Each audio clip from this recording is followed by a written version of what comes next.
Kalau pikiranmu itu umpama adalah hotel, kamu kasih dia kamar gratis untuk ketakutan atau harapan.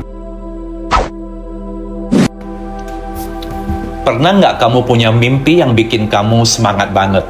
Tapi begitu kamu mulai jalani, pikiranmu langsung datang sambil bawa galon berisi keraguan. Yakin lo?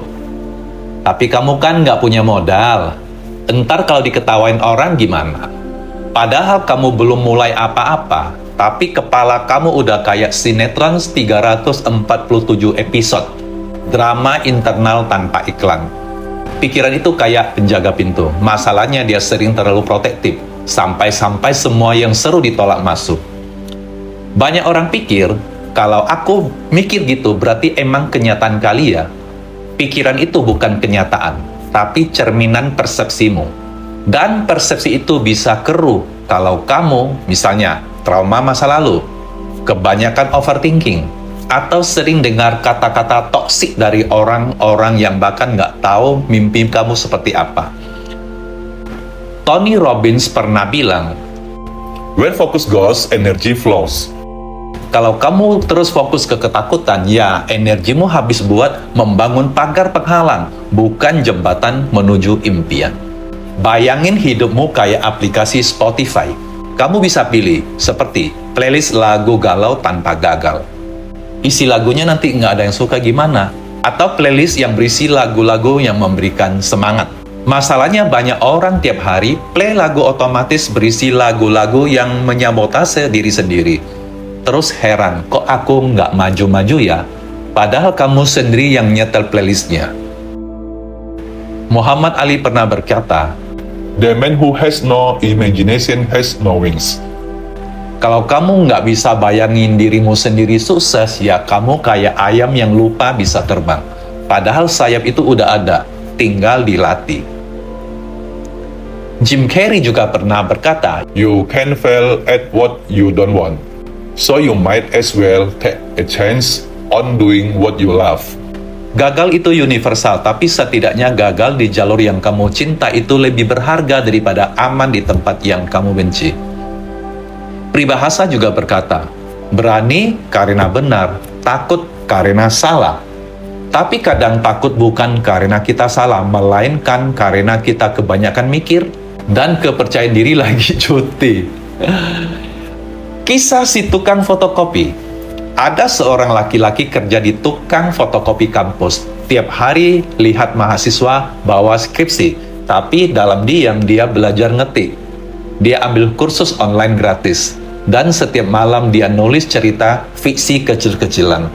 5 tahun kemudian dia terbitin buku sendiri, dan sekarang dia sering diundang buat jadi pembicara soal menulis dari tempat gelap. Bukan karena dia jenius, tapi karena dia punya narasi internal yang bilang, aku bisa berubah.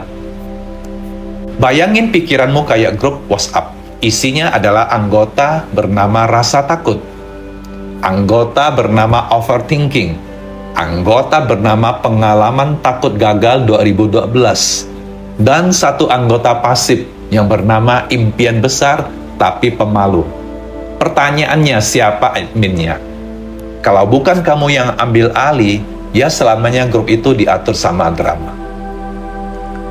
Cara ubah isi kepala jadi mesin pendorong bisa kita lakukan seperti 1. Tangkap kalimat negatif. Tiap kali muncul kata negatif, kayak aku nggak bisa, kayaknya bukan jalanku, terlalu telat buat dimulai. Tulis, jangan cuma didiamin.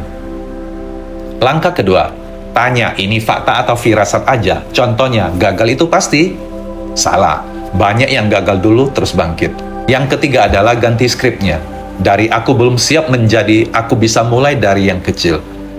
Atau yang berkata aku takut gagal, ganti gagal itu bagian dari jalan. Atau perkataan aku siap kasih, kamu ganti jadi aku versi berkembang dari diriku sendiri. Jadi kesimpulannya, pikiran itu ibarat rumah. Kamu bisa dekor dengan kepercayaan diri, keberanian, dan harapan. Atau kamu bisa tinggal dalam kamar sempit bernama keraguan. Dr. Joe Dispenza bilang, Your personality create your personal reality. dari kepribadianmu dibentuk dari pikiran yang kamu ulang setiap hari.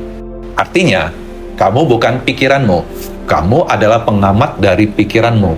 Dan sebagai pengamat, kamu punya kekuatan untuk bilang, "Aku hargai kamu, wahai pikiran, tapi aku yang pegang kendali sekarang."